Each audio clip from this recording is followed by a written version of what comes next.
Finite same. The start.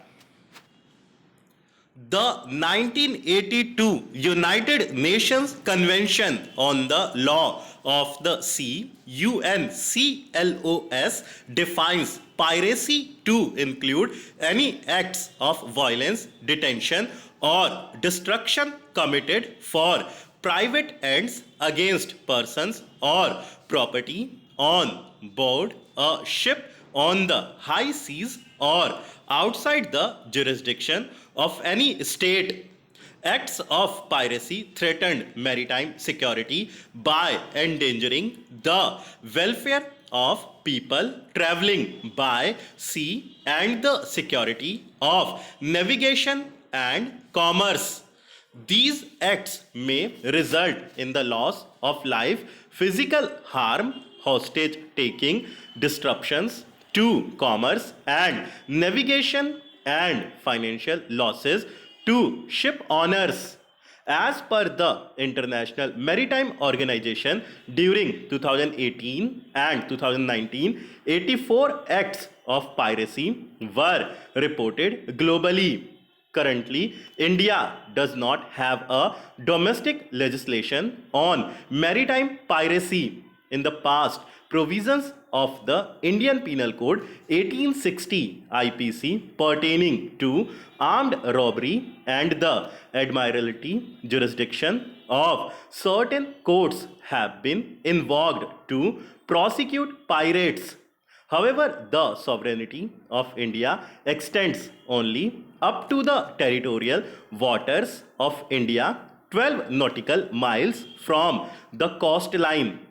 Piratical acts by a foreigner committed outside the territorial waters of India do not constitute an offense under the IPC.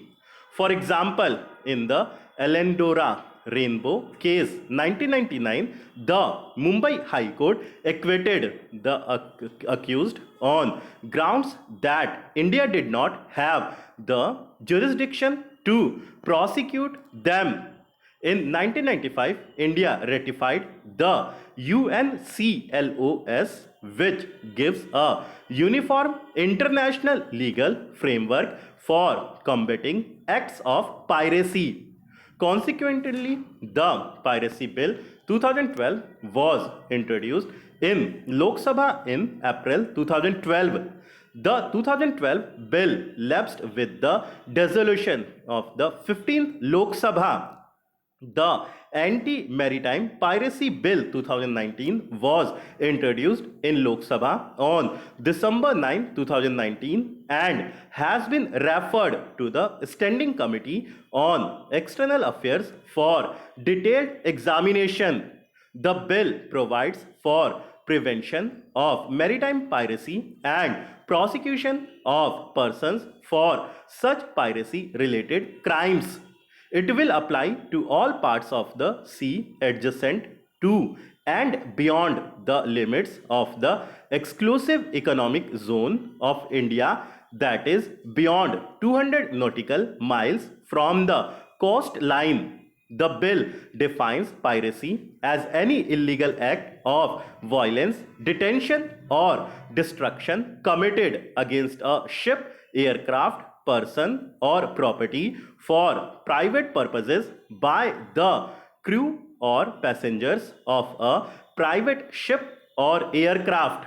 Such acts may be carried out in the high seas beyond the exclusive economic zone of India or any place outside the jurisdiction of India. Inciting or intentionally facilitating such acts would also qualify as piracy. It concludes any other act that is considered as piratical under international law. Piracy also includes voluntary participation in the operations of a pirate ship or aircraft used for piracy. An act of piracy will be punishable with 1. Imprisonment or for life, or 2. Death if the act of piracy causes or attempts to cause death. an attempt to commit aid, support, or counsel an act of piracy will be punishable with up to 14 years of imprisonment and a fine. Participating, organizing, or directing others to participate in an act of piracy will also be punishable with up to 14 years of imprisonment and a fine. Offenses will be considered extraditable. This means that the accused can be transferred to any country for prosecution with which India has signed an extradition treaty. In the absence of such treaties, offences will be extraditable on the basis of reciprocity between the countries. Stop.